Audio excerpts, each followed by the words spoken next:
Hello viewers, you are welcome back to Wednesday Live. If you just joined us, we're coming to you live from the Maker's House Chapel at Atomic. Today on Wednesday, we are discussing why businesses fail. We need to probe it and make sure that we are well prepared, because the times that we live in is imperative for us to ensure that we have something doing and doing it right for us to be able to make a meaning of our lives. You cannot take chances. You cannot do things anyhow. You need to know why businesses fail as you set out to do this. For us in the studio, we are honored. I am particularly privileged to be having the opportunity to speak to a man of many parts. The saying says, Jack of all trades, master of none, but he has proven beyond every doubt that he has what it takes to be called master of all. He is my father and father to many, General Overseer Destiny Arena, of course, of the Maker's House Chapel International.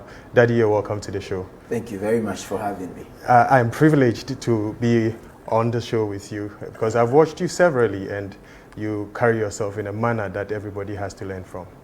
Well, you are the star and the celebrity, so just meeting a celebrity, I'm just scared. You know, talking to a celebrity will always scare you. So you are a man that a lot of us look up to, and we're privileged to have you, Daddy.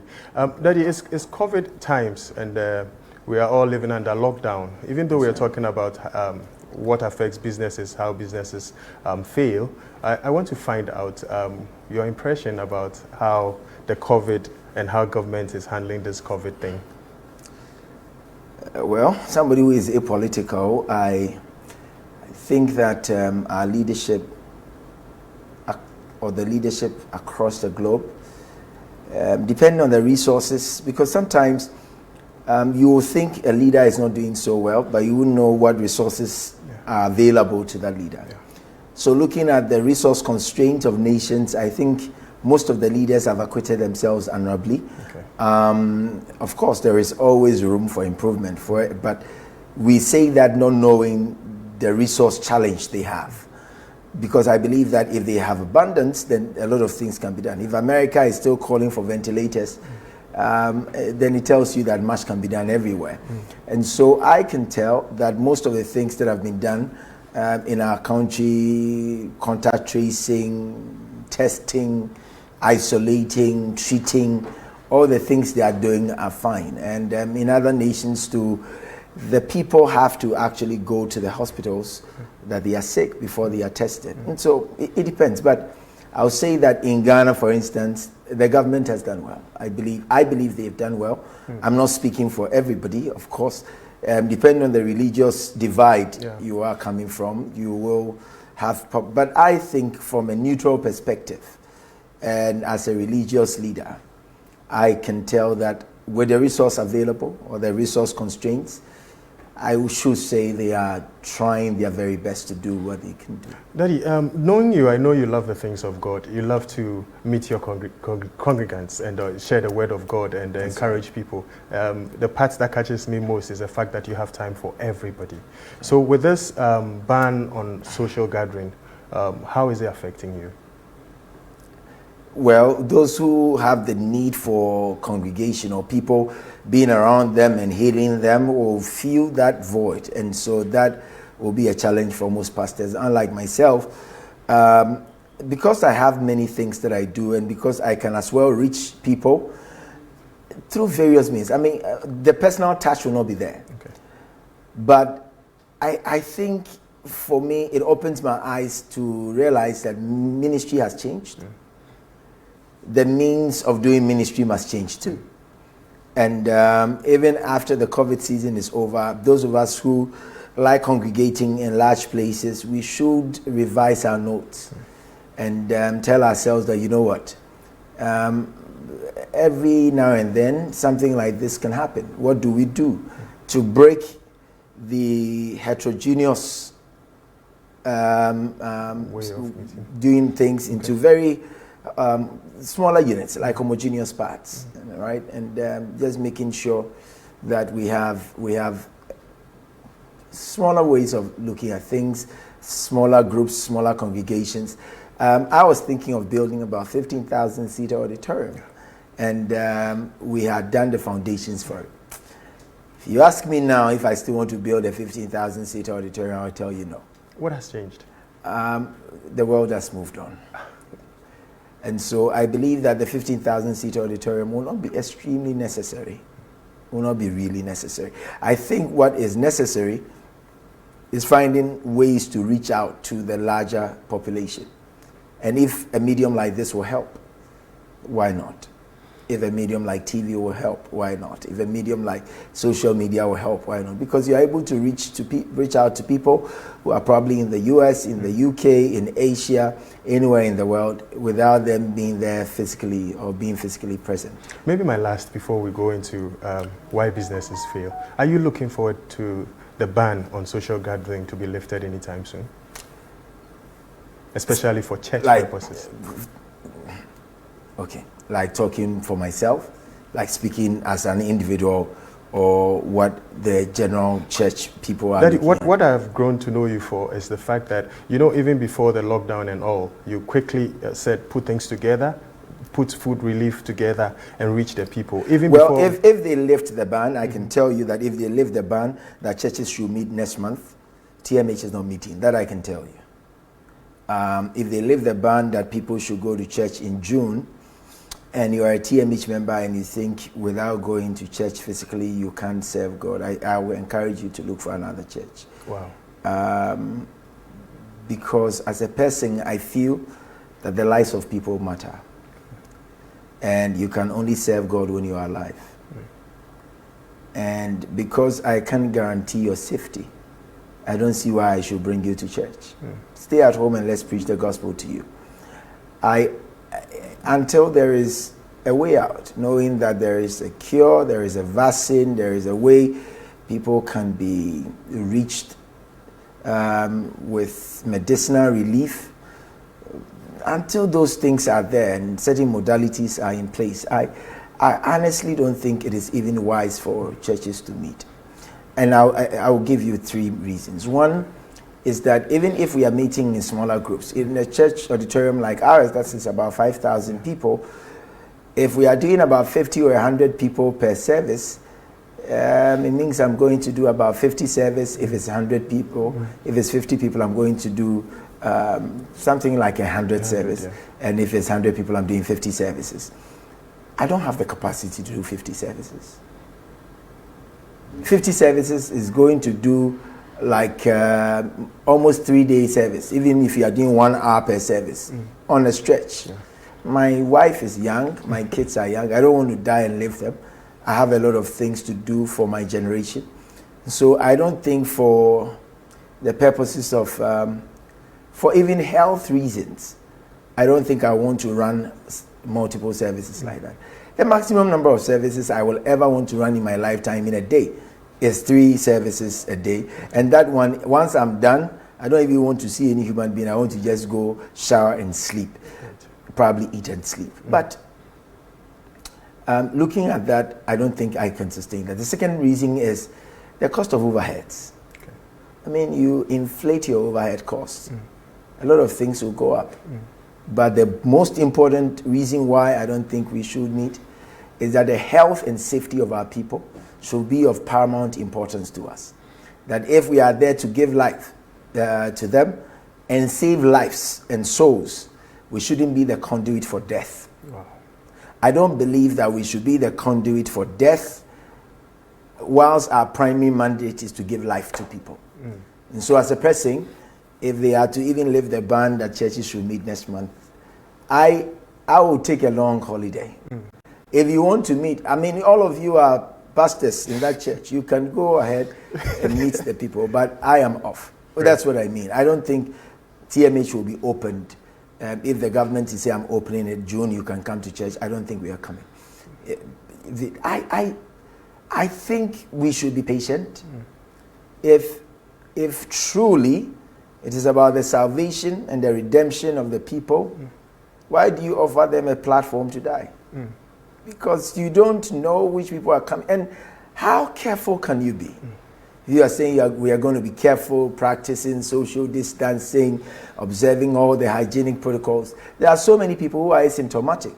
So they come without anything. They are not coughing, they are not sneezing, they don't have temperature, they are nothing, but they are highly infectious. And they are more dangerous. And they are very dangerous because they can infect so many people in a very short time.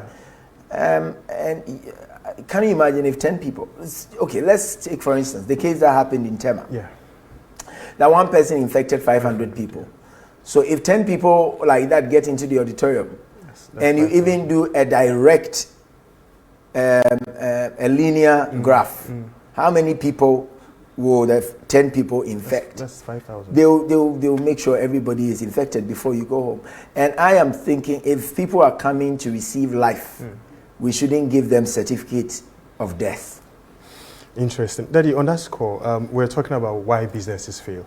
I want to find out, do you think church should be treated as a business entity? Well, the church is a going concern, is registered in anywhere in the world as a company limited by guarantee. That is supposed to mean that they are not for-profit organization, but their mode of operation, their governance structure is supposed to be everything that a business does.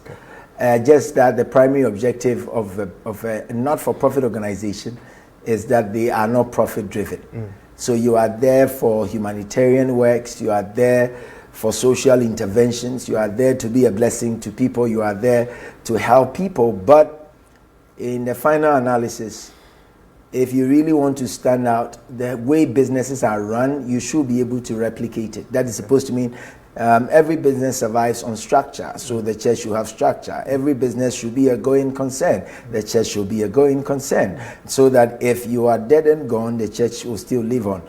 If Peter, James, and John died and the churches died with them, you wouldn't have reason to say you are a preacher. So you should have that at the back of your mind, that people have done it before and there were ways they did it. And even though there were ways they did it, they had their challenges.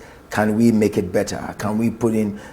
There is a publication that was done by somebody in Harvard. I think it was in the Harvard Business School. It was called Jesus CEO. Okay. You should Google it and read it. It's a beautiful piece of literature. And it was talking about how churches are employing people who have their masters from most of the Ivy League schools and doing all of that as their administrators and finance people and all of that. And again, if you read it, you'll get to understand that if you don't see that the models of business are applicable to the foundations of a church. It is supernatural, it is spiritual, but it lives or it survives in the ecosystem of where humans live. So it is not divine being with God, it is divine being with men. And there are certain things that work where men are. So if you're able to place a finger on what works where men are, you are able to harmonize and synchronize processes, systems, and procedures to make sure that you get the best out of systems and structures to help the operations of the church. Once you do that, you're fine. If you don't treat a church as a business, you run it as you do something like a sole proprietorship, whereby if you die with the church. One of the reasons why I've never believed in, it's part of the reasons why I've never believed in doing a signage and putting my face on the billboard for the church. Is because at the back of my mind, I don't go to CNN and see the founder. And when I see Guinness Ghana or Guinness or Coca-Cola, you don't see the faces. You see the brand. Yeah. Because brands are supposed to be eternal if you create it well. Okay. So it will live post generations. And if I promote my image and I put my face there, and sometimes you see a pastor with a wife swagging, and then you... Okay, so if you are dead and gone, they are not there for a dead man and a dead woman. They are there for the living. And so if the brand, no matter who is there, because the brand is the elevated place, they are able to submit under the elevated brand. And so if you're not mindful, one time I would like us to talk about it, because some people can be bigger than their church brands, which is normally to the detriment of the church brand, because after they are dead and gone, their churches suffer. And so most of the disintegrations and all of that, and that's why I'm saying it should be run as a going concern. It should have the principles of perpetuity. It should move on. It should be transcendent. I think we really would have to spend time on that issue and have it treated in justice. But you see, these are reasons why you have to share what you're seeing right now, because there's a lot of wisdom being churned out. But Daddy, what would you call a business that has failed? What makes one call a business as a failed business? If what they set out to do, they couldn't do them. If they couldn't meet their short-term, medium-term, and long-term goals.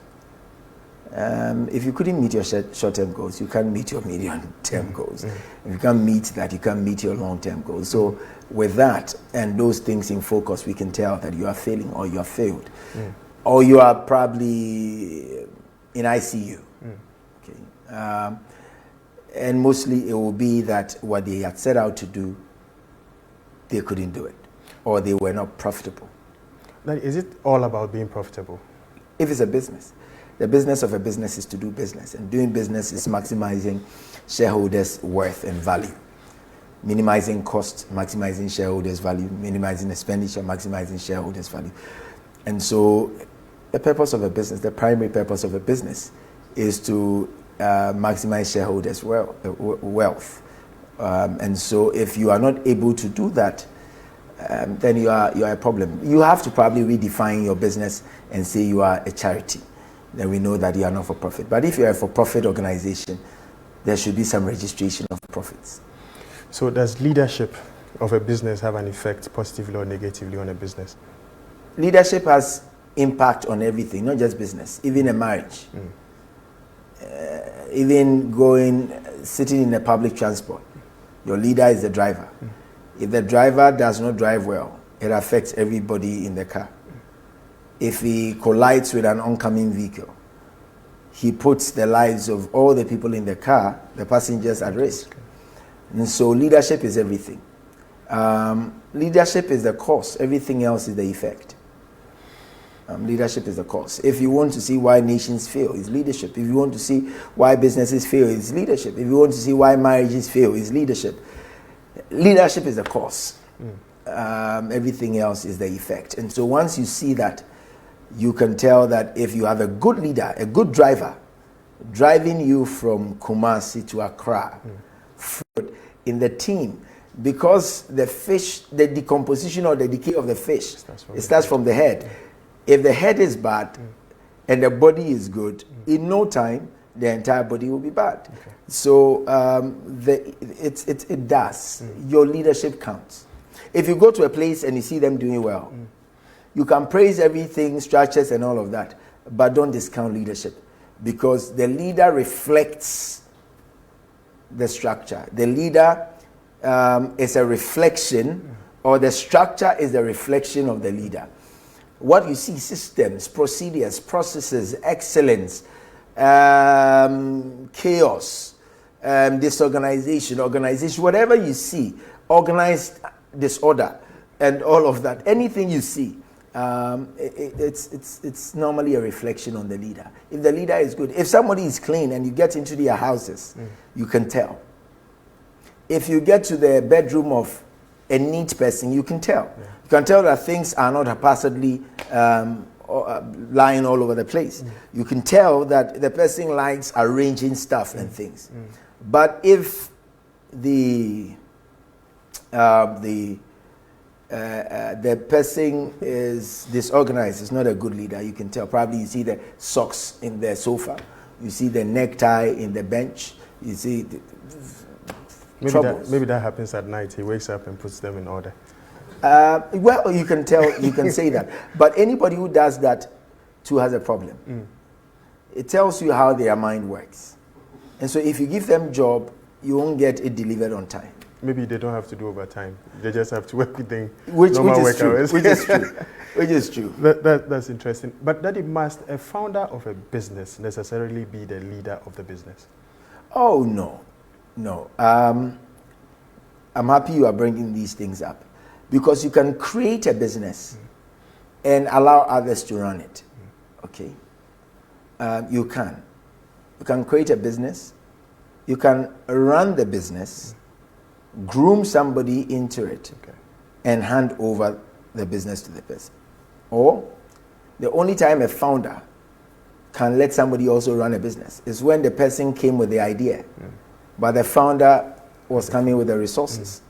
And so the founder will say, okay, you know what, I'm going to do the business, but because I don't have anything or any knowledge in this field, I want you to run it. So the founder can let somebody do it for him. But mostly, if you start a business and it's your own baby, and I always use this scenario, no matter how busy you are, when you have a child, you make time to nurse the baby. So make time to nurse your business. Nurse it. Feed it. It will cry, it will give you discomfort, but feed it. Because until you see a startup as a new baby, and that a new baby cannot give you pleasure, but sometimes bring you pain, you will not really appreciate how businesses are done. And the reasons why a lot of young people, they can't do businesses is because they don't appreciate that businesses will have their thorny parts. So it's not only going to bring you pleasure, it can also bring you pain. And once you have it, the founder, I will encourage a founder to nurse it. Just nurse the business. Make sure that you move it from nursery, you transplant, it's growing, that such that now with or without little care or attention, it can survive. Then you can have oversight responsibility whilst you allow somebody to run it. Great. So Daddy, are there any core pillars on which businesses must be built? Every business, the first thing to do if you want to build a business, the basics is need identification. You see, you don't create a business that is not relevant. You have to be in constant touch with what the customer needs. If you lose touch of the customer need, you build things that the customers don't need. Okay. For instance, if you decide that you want to be a shoemaker, and you decide that in Ghana you want to do high boots, okay, the boots that come all the way to your knees, in this climate, you don't know the customer need. You are just wasting leather.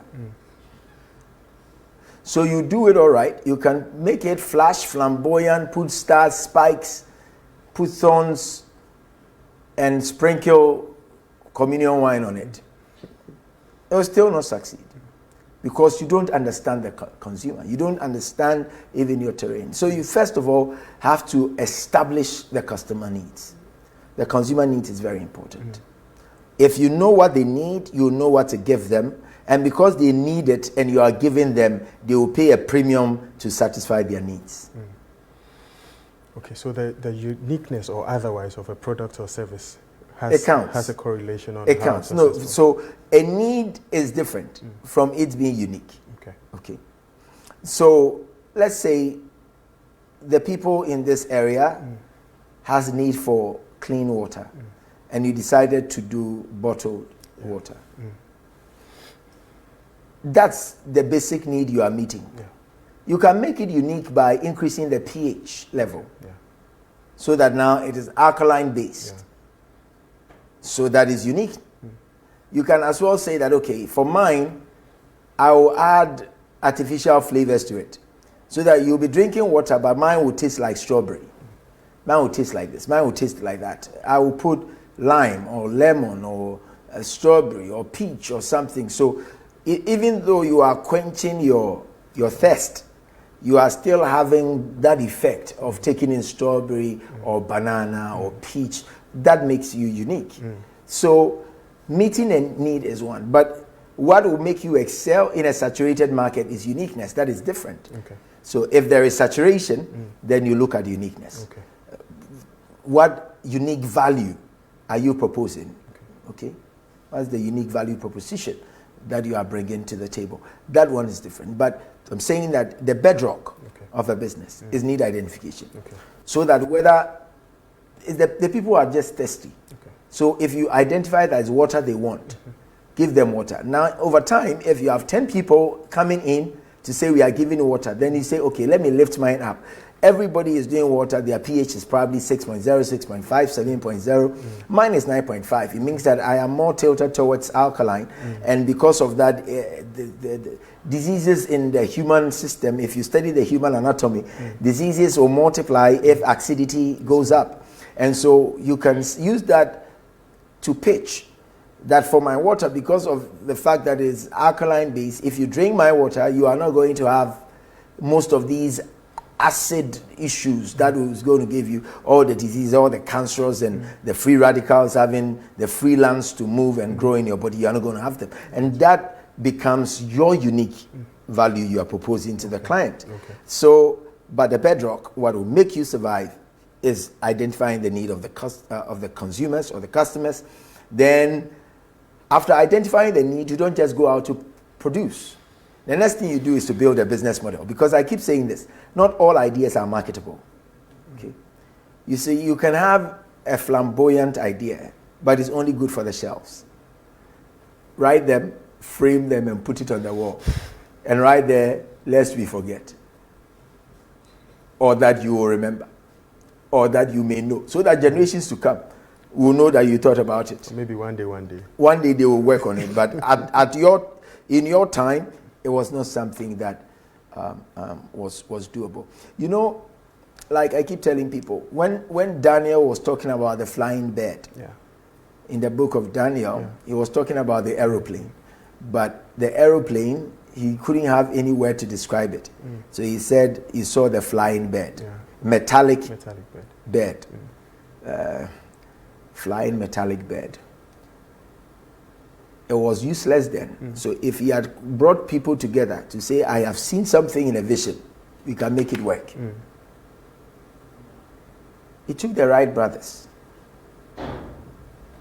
thousands of years or hundreds of years later to activate that. So you can, sometimes it's just good for the walls. Just write it so that generation to come will know that probably you conceptualized it or you conceived the idea and you are working on it. And so once you have the idea, you build a business model around the idea. And for me, business models do matter. It is the model you are running that will determine your profitability or otherwise. The business model will influence or help you fine-tune your business philosophy.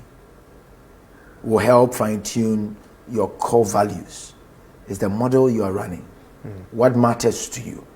Those are some of the things that you need to be looking at.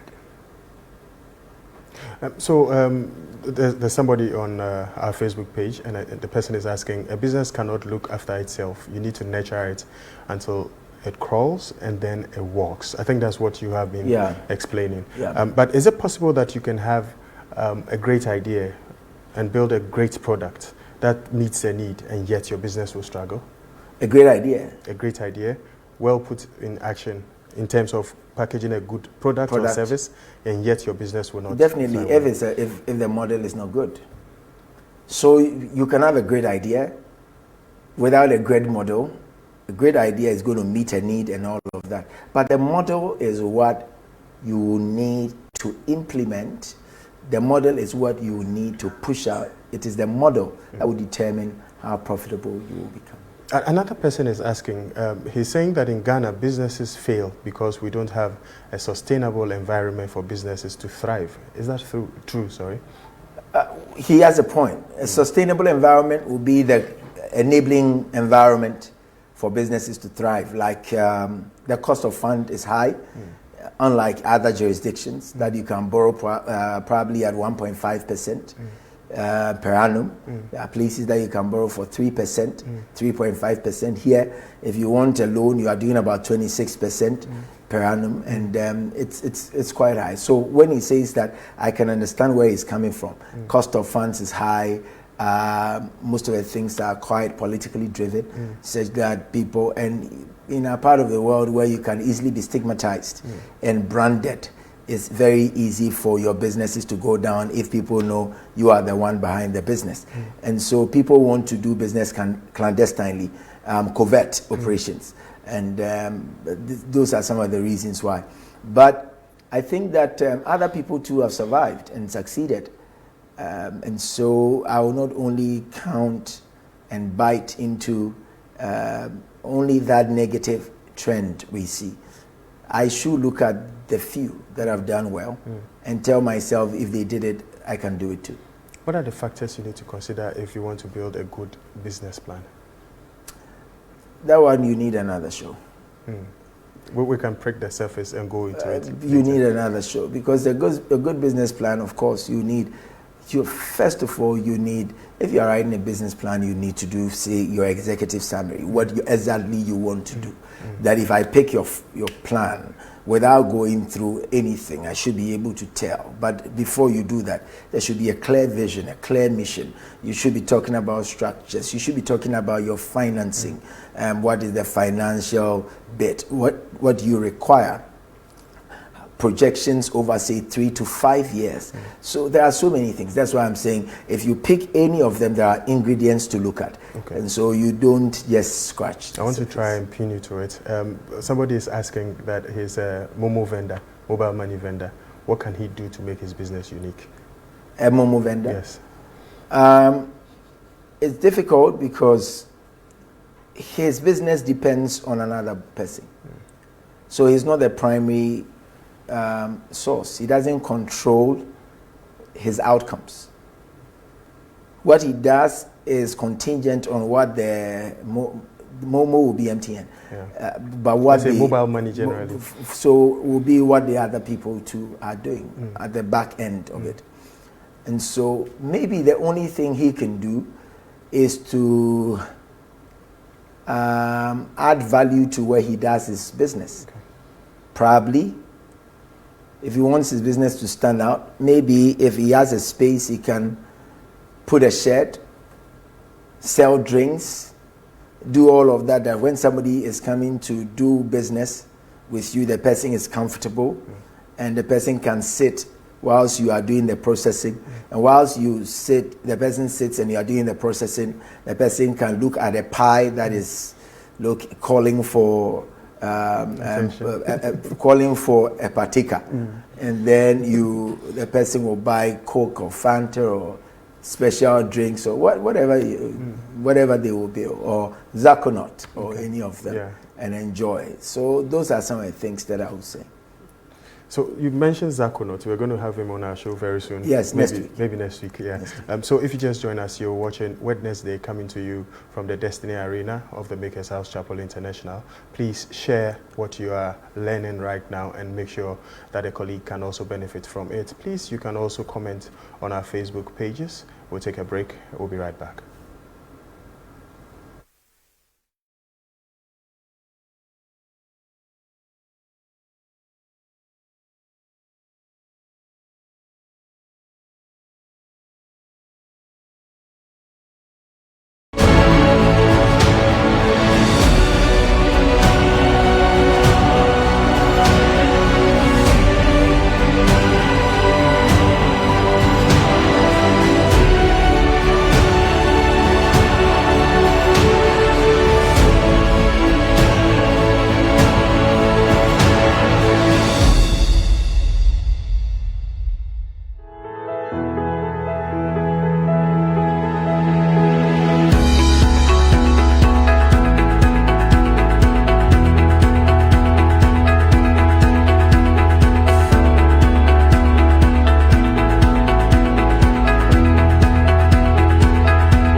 Hello, and you're welcome back to Wednesday, coming to you live from the Destiny Arena, Maker's House Chapel International. Today, we're looking at why businesses fail, and we have in the studio our father, Dr. Michael Boadi Nyamekye, sharing nuggets of wisdom with us on how to ensure that our businesses do not fail. The phone lines will be opened very soon. The number will be displayed, so you can call into the show and contribute or even ask questions for clarity to be brought on things that you are not understanding. Aside that, you can still drop your comments on our Facebook page and it will be read and dealt with appropriately. Daddy, I want to know what poor financial management practices are. Well, that would be your... You know, people don't respect money, okay? We'll talk about that some other time. But if you're a poor financial manager, your books are not good. You don't run your books well. You can use QuickBooks and all of that to run Xero and all of that to run your books. But poor financial management is not adhering to good and strict financial principles. For instance, somebody doing business, and when revenue comes, he buys a car out of it. It's a poor financial manager. Because the revenue that came doesn't suggest profit. It's just revenue. Revenue is not profit. There should be a lot of things that should be taken out before you can tell what your profit is. And that even before tax. Then after tax, what your profit is, even after tax. That is what you need to even plow back, or if you want to get into overdrive and spending, you can do. So, and somebody saying that, oh, it's my business, I want this, give me this. So people can take things without even paying for in their business. I keep telling people this: if you run a supermarket or a shop, small shop, tabletop shop, all of that, you sell biscuits or toffees or any of them that do not need high capital to start, and somebody comes who is your friend, a brother, a mother, a sister, whoever is close to you, and the person comes to buy. And most of the time, that's what we do. When our friends come, oh, Fako, you take it, I'll sort it out. And it's never sorted out. It's never recorded. And so if you are not mindful, you have problems with your sales girl or your sales boy because you didn't account for it. So what you do, best financial practice will be that when they are taking it and it's 10 Ghana, if you want to give it to them for free, you pay for it. Okay. So that your books will tally with the outflows. Okay? So you pay for it. So that if somebody is coming, they know that you are not just giving it for free, but you are paying for what you are giving them. Okay. You don't let friends and family and people take things from your stock and you don't pay for it. You don't do that. Okay. And so those things are all poor financial practices. That will impede the growth of any business. Spending on the business account, using the business card for your own private gains or private entertainment and stuff like that. And things to do with that will all go a long way to stop or sabotage proper financial practices. Great. So we'll go on to our Facebook page. We have 3 people. One has, I think you have dealt with that already. Can I treat my church as a business? Our daddy dealt with it earlier on. So we'll take one from Kojo DeLong. He says, Papa, please, what do you do when an industry where you want to venture isn't thriving enough, but your skills demand that you go into that same business? What advice would you give to such a person? He should still do it because that's where the passion is, but he should get what I call a secondary business. Because you see, there are some businesses that are done to support other businesses. So your business is not doing well. Do another business that is doing well, so that you fuel your passion with your gains.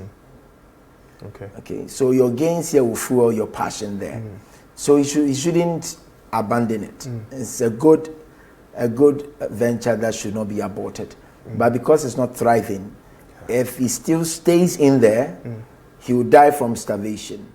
So get another thing to do that will keep you moving, keep you very active and bring you resources so that you channel some of the gains to augment what you are doing on that field or in that industry or business that is not doing so well. One of the actors in Ghana actually called that get a day job. He told the actors in Ghana to get a day job and stop saying producers are not paying them right, and it led to an uproar in the industry. I think the director who said that is a wise man. The uproar that the actors brought to him was very uncalled for. I don't know him. I don't know the story. Yeah. But if somebody tells you to get a day job, the person is your savior. Why do you wait until somebody says, I have a project, before you start smiling? Be in control of your own destiny. That is your passion. Get something else doing so that if there is no gig, if there is no show, if there is no program, you'll not be starving. So why do you think most of the people who are into acting, I don't know whether it happens in Ghana, but I've heard in other countries that there are people who are into acting that because there are no jobs, they have to do other things which are unholy or unrighteous to survive. Why should it be the case? Because they don't have any other thing to fall on. But if they had things to fall on, and I'm not talking about the cosmetic stuff that people do, that is to tell people that you are selling wigs and weave-ons, or to tell people that you have a boutique, because these days people don't even go for parties and churches and all of that. So who buys shirts? Who buys clothing? They buy the clothing for what? So if you are running a boutique, this is going to be the downtime. Because people, they will buy clothes to go to church, to go for weddings, to go for engagements. To go. Now, all those, there's a ban on social gathering. So I am fine with what I have. So that business too, and because it's seasonal, it's not something that I would say should be your primary job. In fact, if your primary job is a boutique, you have a problem. And at one time I'll explain that. Because that alone, sometimes, and they will tell you, if anybody who has run a boutique is watching, the person will testify that sometimes they will sit without anybody buying anything. People can enter and not buy anything. And the whole day you've put on air conditions, you have salespeople to pay, and nobody bought a thing. The next day probably somebody will buy one shoe, and the shoe is probably 100 or 200 Ghana cedis. So they will sit in the shop, and the whole month they have not made 1,000 Ghana cedis, which is not up to $200. And so how do they sustain that kind of extravagant lifestyle with that meager income that comes to them? So you should be able to pick and choose. There are certain, and I keep telling people this, you need an income stream that brings you rapidity, quick, okay? Then you should have others that go into the long term, the medium term, and all of that. But sticking to that alone will not help you. So if you're saying I'm an actor or an actress and I have a boutique, okay, that's also seasonal, so that will not help you. I started a school for people who want to act. How good are you to start a school? But we will take that they are all good people. So that can also be there, but will that really fetch you that much? So you should weigh all of that. And maybe if your demands are not too high, you're coming from a family that probably the insurance, the life insurance of your father is about $10 million, and if your father dies, you are fine. I think you can just enjoy pina colada, virgin, and sleep. But quite apart from that, I think that you should be looking at sustainable ways of doing things. So like DeLong, he should do it, keep on doing it, but again, look for other things that will fuel your passion.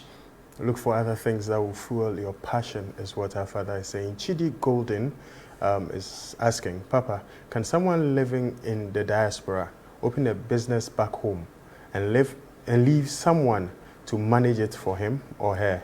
Because many say that no one can handle your business the way you will do, and I have been thinking about this point. I agree.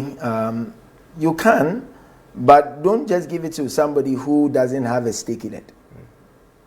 A stake in it? Yeah. So if you are going to do a business in Ghana and you want somebody to run it, you should make sure the person is a partaker of it. Okay. So the person can see it as his own. But most of the time, the issue of trust has been the problem. Because sometimes you set up a business, you let people run it, and they run it down because you are not here. But to curb that, you get into partnerships, JVs with solid people, so that you are not the one that is contributing. Or maybe you have the idea, so let the person also bring a part, and then together you can forge a stronger partnership to conquer the world. Daddy Ike Akwe is saying, what do you do to make your employees best and honest to your company in case of a startup which can't pay them much? Honesty. Honesty. And creating, you can create a family bond in the workplace and be honest with them. Sometimes you are saying that we can't pay much because the business is not making much. And the next month you came and outdoored a brand new Range Rover. And you are telling me the business is not making much. So where is that money coming from? So that's where the honesty and the transparency comes from.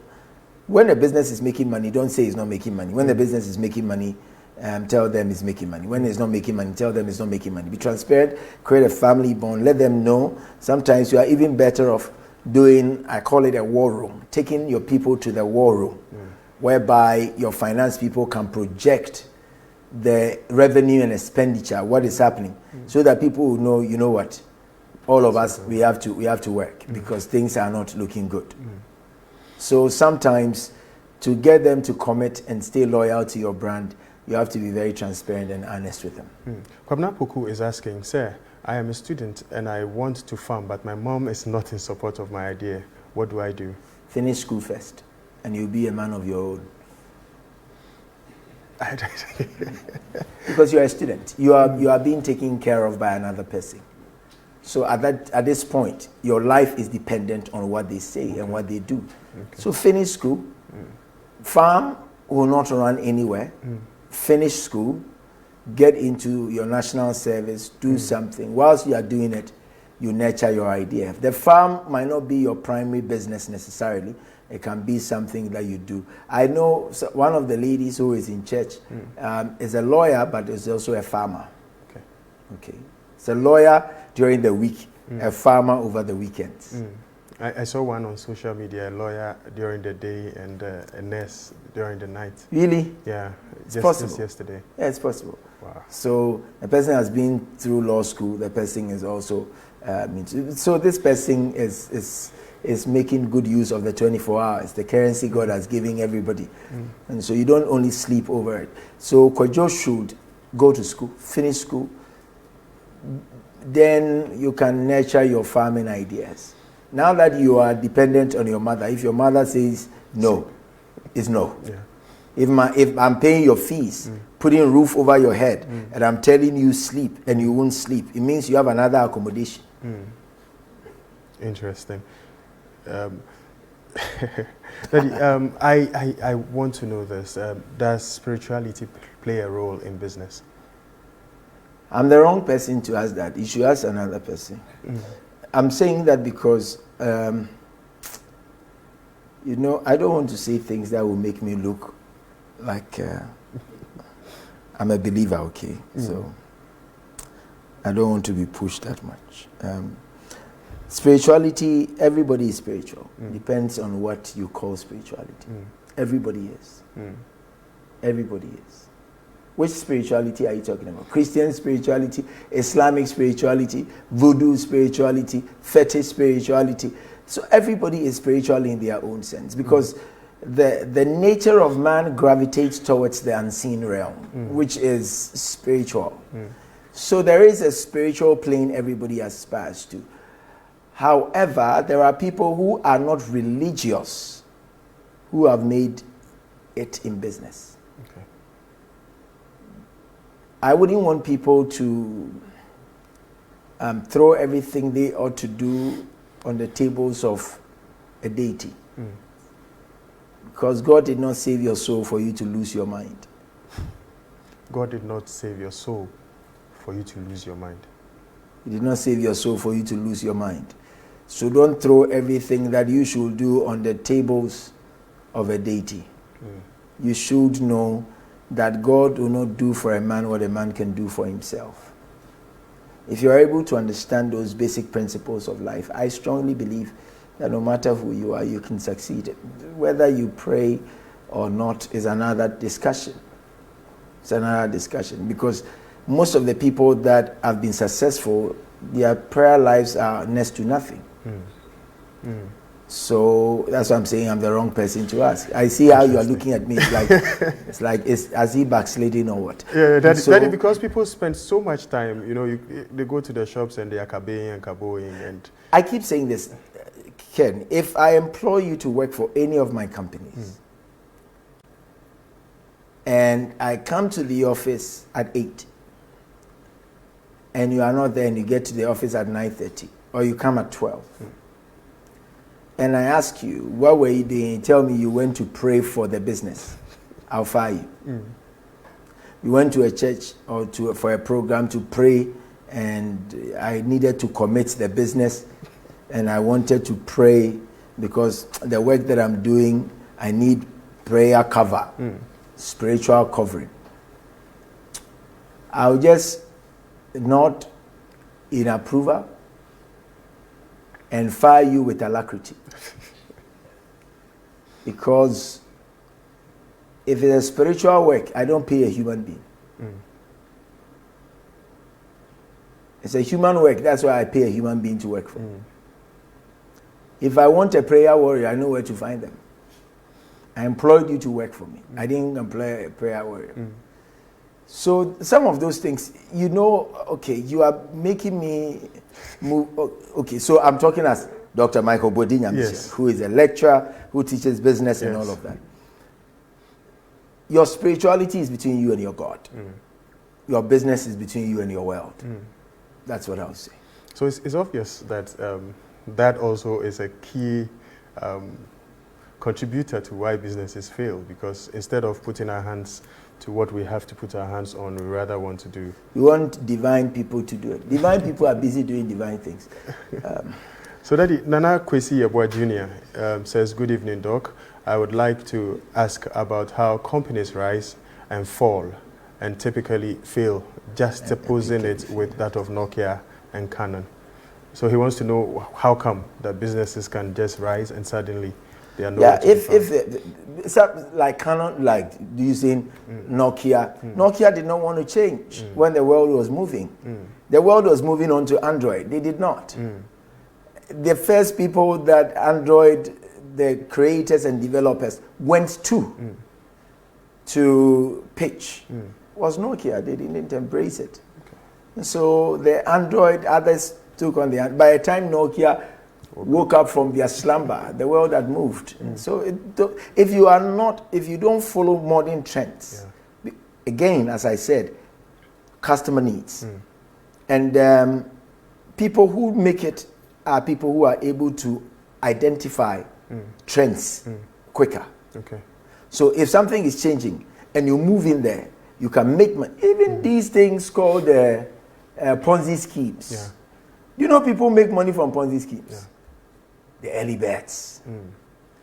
So they go in, the first people who enter into a Ponzi scheme, their profit margins and everything is paid quickly, so that they will be the evangelists and the apostles telling people, oh, there is money there. So they make money, and if you are a smart person, once you have done about 200-300% of your initial capital, you take it and you allow them and you allow others to go and enjoy it. Because people who are able to identify it quickly, they are normally better off. Those who are not, they are the ones who have problems. So if you have to identify modern trends. Nokia, for instance, did not. And so that was the beginning of their woes. They were the leading company in the world in terms of mobile phones and all of that. All of us, at a point, used Nokia. I used Nokia from 3310 to 32 something to all of that. There was some Nokia that it was the snake plane. The screen was blue or green. Before Sony Ericsson came, or it was Ericsson only, or Sony Ericsson, was a flat phone. I've forgotten all of that. Wow. Then Motorola that you have to open. So all of that, but Android came and they did not. They did not jump. They could have taken hold of the Android, but they felt, oh, we are Nokia. Everybody is using Nokia. So if Nokia had bought on or gotten in with the Android app, it would have still been the leading company. Oh, if you want to join us via the phone, you can call us if you're calling from outside Ghana, +23350 163 2610 +233 501 632 610. If you're just calling from Ghana, you know what to do. 050 163 2610 050 163 2610. And Dr. Michael Boadi Nyamekye will be ready to address your concerns. So, Daddy, just before I announce that, it means that you can identify a need, but over time you would have to do a review of that need that you have identified. Because the society keeps evolving. The society itself, it keeps evolving. It keeps evolving. Nothing is static. I believe that, there is this example that keeps coming to me. When I was young, and I saw, the president I really saw in action was Rawlings. Because Lehman's time, but Rawlings, His Excellency, the president. When J.J. Rawlings, I was living in Kumasi, when he was coming to Kumasi, oh, you will love it. The Pajeros, Pajeros. Hey, Pajero. Somebody was using Pajero then. Pajero. That was the it. Yeah. Pajero. Every big man is Pajero. Now, if somebody is to give you Pajero, you ask them, okay, now where will be before phobia? But at that time, that was it. The trends have moved. Yeah. My father, when I was growing up, had a Datsun 120Y. It was a Datsun car. It was called a Datsun. Yeah. I don't think Datsun is still in... No, I've not seen I know Datsuns anymore. All right. So there was a Datsun car. My father had a 120Y. The upholstery inside, because they don't want it to be dirty, they will still let somebody put plastic, like rubber, to cover the seats. In the morning, as the first boy, you go in and you clean. You clean the car, you wash, you clean inside. And when the car is coming and you see the car, when the car starts from about 100 meters, 200, 300 meters away, you know your dad is coming because you can hear the sound. And my father, when he's coming at a distance, he blows the horn. So there is a way he will blow the horn that you know he's coming. I went to Kumasi some time ago and I saw a 120Y. That's it. Not emotion, just spoiled, deteriorated, but packed. And I looked at the 120Y and I said, so was this the car that I was crazy about? The world has moved on. The same way with customer needs. There is always movement. So you have to know and anticipate. You see, need anticipation is very important. Daddy will come back to that. We have Samson Ejay calling out from Kumasi. Hello?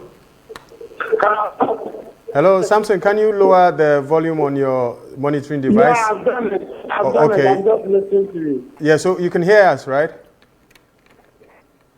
Samson? Hello, Samson? Samson, we can hear you, so you can go ahead. Oh, okay. I'm saying, my brother, for the audience, in the country, your family, Samson again. Samson, Fatu on Yanko.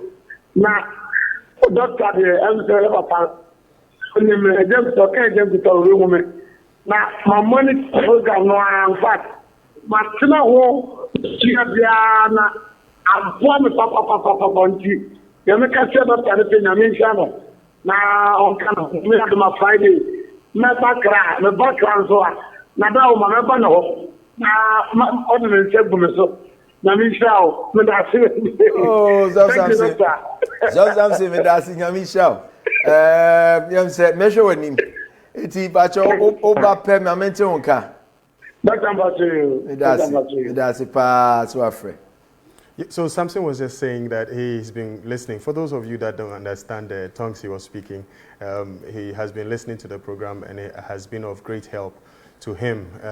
So I believe you are also being helped by what is going on. You can call +233 501 632 610 if you're calling from outside the borders of Ghana, and you can just go ahead and call 050 163 2610. Doc, you're making a point about identifying customer needs and reviewing trends and all that. That's right. Yeah. Because the world is progressive. And at the end now will be turning then. I saw something tina make a chiwa idea. No, I can buffer. Because I can't say buffer I can know a thing. Also, or any papa. Yeah. Any papa. And your friend is Samson. And or your comfort on Saturday. And now, also or your software boy business pa. Open business or your real estate meaning. Now, so whom said real estate now? We 3 bedrooms now we see no conform. Trend the next sound be up a studio apartment. Sound your if you okay, let me say this in English. Yeah. Or chief first. So per se, we are Jumane to meet Sinawa. Also, when you are doing say a bosoma kutre. For your business to thrive and do well, you have to have a mindset, the mindset of the chameleon. Okay. Where you are very adaptable. You adapt to every environment, every condition, every situation. Adene Dani blue, and also Dani Abosoma kutre. Chameleon. A Danny green, almost a Danny green, or that green, so I don't want a green. Because colors, no, what people do, a mechanism, a wunimu, or reflecting the environment. The same thing. And in business, if you want to do well, you should have that tendencies. You should have that tenacity as well. You should be able to adapt. You should be very adaptable. Adaptation is key. We have George from Bogos, so we'll continue from the adaptation. George, hello. Hello. You can go ahead and make your contribution. George, can you hear us? Yes, I can hear you. So please, we are listening. You can make your contribution. Hello. George, we can hear you, so just go ahead. Okay, my name is George. Daddy, please, I want to know. Daddy, good evening. Good evening, George. Is that George Sasu? I want to know, when do you quit if the business is not going as planned, to restart or stop whatever you are doing, or you just go ahead and push and trust that it will work well? All right, thank you very much, George. Daddy would answer that. Well, when do you quit? When do you quit? When you don't have any strength anymore. You know, sometimes it is not the intention of the boxer to fight, it's to stop fighting. But you know that you can't take the punches anymore and a towel is thrown into the ring. That is possible. But normally, in a more realistic sense, if you are constantly incurring losses and you do audits and you see that your systems and models are watertight, you check and everything is supposed to be where it's supposed to be. You do the person organization fit. You do the person job fit. And these are all fits that you should check. Person job fit is when you have somebody who is probably very good, but the person doesn't have the image to sell or represent a particular brand. Or do a particular job. It's a person job fit. So if the job, somebody might be very good, but the person doesn't have the temperament to be, say, a receptionist. Because the person is not warm enough. You need a warm person. So no matter how eloquent somebody is, if you make such a person a receptionist, there is no person job fit. So if you do, say, your person job audit, you do your person organization audit, and HR-wise, you know you are fine. You do model check and analysis, you are fine. You do customer or consumer profiling, you are fine. And all of that, and still you are not making inroads. You can consult an expert. Probably if I sit with such a person and I find out what they are doing, I'll be able to tell why the business is incurring losses. Or maybe they have gone for, if you also go in for a loan, and your cost of funds is killing you, it can also push you into making losses and all of that. So there are many things, but I feel that you should be, if your passion is gone, nothing can keep you in there. If your passion is gone. We have Wilhelmina on the line from Ashongman. Hello, Wilhelmina. Hello. All right. So good evening. Good evening. You can go ahead and make your contribution. Yes, please. My name is Wilhelmina. I'm calling from Ashongman Estate. Great. Okay. My question is, I would like to ask Papa. I've finished my degree and I wanted to do a master's, but I've realized that where I've been located right now, there is no cold store. I wanted to use the money to start up a cold store business. So I wanted to know if is it right or is it wise to do that and pause the master's for a while? All right, thank you very much. Daddy will respond to that. All right. Fantastic. I think I like her. I like her.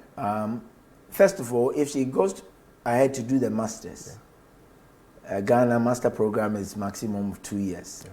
That is if you don't have any receipts. And you say 2 years you'll be done. In the 2 years, how is she going to sustain herself? For me, those things are key. Because there is nothing wrong with furthering your education. But if she's going to struggle to pay her fees and to put it up and all of that, I should say that she's done a proper need assessment. Okay. She's seen there is no cold store. But I'm thinking, where is she going to site the cold store? Okay. How will she gain visibility? Is it a way she can let the people in the community know that now there is a cold store here? So all those things will also come to play. But I think I would have deferred. Now you have the benefit of COVID-19. So if you're going to go to school in September or August this year, you can defer it till August next year. Yeah. And use the money to start selling meat and pie and chicken and all of that. But I mean, it's a good thing. Great. So she can defer it, but she needs to do much more proper analysis of what's happening. All right. So, Daddy, we have Godwin from Pukwasi on the line. Hello, Godwin. Yeah. Thank you for joining the show. You can contribute and Daddy will respond. Hello. Hello, Godwin. We can hear you. You can please go ahead. Oh, okay. Good evening. Good evening, Godwin. Yes. This question goes to Papa. Hello. Hello. Please go ahead. We are listening. Okay. Yes. This starting business, and I have started several businesses. I have struggled in almost every one of them. What could be the problem? Because I have gone through the processes and everything that there is to say that to make the business work. But I still find that I still don't get it. Godwin, what was the last business you did that what you I'm struggled? realizing is that Hello, Godwin. That is asking what the last business. What was the last business you did that you struggled? Oh, just recently, when this whole Corona thing came up, and we quickly, before even the lockdown, way before the lockdown, we saw the need for sanitizers, so we quickly went into sanitizer business. Initially, it was working well. Over time, especially after the lockdown, I realized that it wasn't working anymore. We tried pushing, but the very customers that we had in the system who were picking from us, things slowed down a bit for them, and getting new customers too was becoming a challenge. I understand. Well, Godwin, I would like him to come and see me one of these days. But of course, the last business is a seasonal business. Yeah. It's not a business that was going to be there forever. And when the government had also opened the floodgates that the local pharmaceuticals could do it, it means that you are going to have a bigger challenge to be able to meet up. I mean, some of them were operating. They had tax reliefs and all of that. So even the cost was lower as compared to the ones that were coming on the market. So it was seasonal. Now it became it was it was something that was a hot cake initially, but for a while it just waned because people got to know that okay, other things can be done, other things can be used, and that is what happened. So that was a seasonal business. I won't really dwell on that so much because it was an ad hoc step. It was an adventure. It was to meet a need, which was a temporal need, because the demand was going to, of course, governments were going to do more. And so it's not going to be like that. But a proper business, just as he said, it was just made to fix a need. So they didn't go through the various steps necessarily. The step contingency planning. So if there is abundance now, what happens to our stock? Okay. All of that should have come to place. Okay, Daddy, we have Aaron from Koforidua. He's actually our last caller. Hello, Aaron. Yes, good evening. Good evening, and thanks for joining us. I have a small question for Daddy. Okay, please go ahead. During my second year, I conceived an idea starting a small business. So I'm an engineer. I've actually planned the business with 5 other engineers, colleagues of mine. It's taken since we know school. In fact, when I tried beginning the process, it's been very difficult. I've been able to secure 1,000-acre land, and that's the only thing I've been able to do now for 2 years. I have the idea and everything. Hello, Aaron. Yes, please. Can you please check where you are positioned and speak again? We are not hearing you clearly. Please, can you come again with the question? Hello, Aaron. Hello. Yes, please speak. We're trying to hear you clearly. Yeah. I'm saying I conceived an idea whilst in my second year of starting a smart business, smart farm business. So I began with 5 engineers in my school. Okay. In 3 years, we are all apart. I'm the only person now in Ghana. But during the 3 years, the only thing we've been able to secure 1,000-acre land. 1,000-acre land. And for 3 years now, that's the only thing. And the draft of the idea, I've not been able to go ahead with it. I think some advice on how to be going about it. I have no idea on how to run a business or anything. Okay, thank you very much. So Daddy, he needs help as to, all they have now is a 3-acre land. 1,000-acre land. 1,000, acre land. So no, that we should say, we don't just give advice over such scanty information. You should make time, contact some of you, and let me see him, and let's help him, let's guide him. Okay. All right, Daddy, and maybe my last question, job satisfaction, does it have any effect on whether a business will do well or fail? Job satisfaction, yourself or the people that are working with you? Yourself. If you start a business and when you're running the business, you realize that you're not getting the... Does it have any effect? Definitely. If your appetite is low, it will obviously influence your consumption because you have no appetite. So you should be, you should always have the drive for what you are doing. Great. You should be driven to do what you do. Your parting words, Daddy? Do business. Get something to do. Don't just sit and wait for somebody to employ you. Create businesses for yourself. Your mind is a very complex machine that is not gifted to only sleep. It's gifted to think and to solve problems. So look around you, see problems, solve them profitably. In a nutshell, if you don't do business, starvation and poverty will kill you. And don't blame any witch or wizard because they have no hand. They are all on leave. COVID has arrested all of them. It is you. You have decided not to make your life meaningful. COVID has nothing to do with it. Interesting. Demons don't have anything to do with it. interesting. Thank you very much, Daddy, for spending this time with us and for sharing these priceless nuggets of wisdom with us. We've been looking at why businesses fail, and I believe that you've had more than enough information for you to get better in your journey when it comes to businesses and how you can get better with your business. He made it clear that sometimes it looks tough, but you still have to persist and work harder at it to ensure that you are successful. So this came to you on our Wednesday from the Destiny Arena of the Maker's House Chapel International.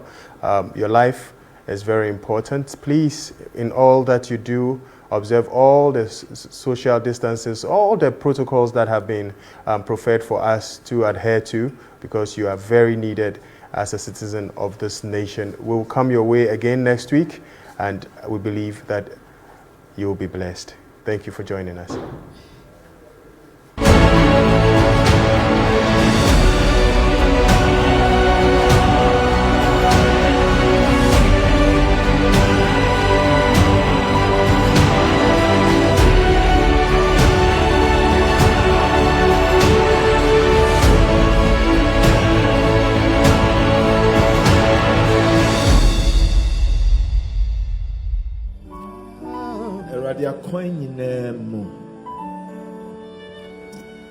In all our ways, we are yours. We want to say that if we live for you. But today I pray, just as some diseases are communicable, they are contagious, they can spread, we pray. Let the fire spread. Let the grace spread. People are wondering, scared about the spread of the COVID-19 virus. We pray that today there will be a spread of the Holy Ghost fire. Spirit of the living God, humbly we've come. Ready, we wait. And we know you will show up. The name of the one who rules, reigns, and has regency. Christ, our Lord. Jesus is his name. Trust in the Lord with all your heart. Lean not on your own understanding. In all your ways acknowledge him, and the Bible says he shall direct your path.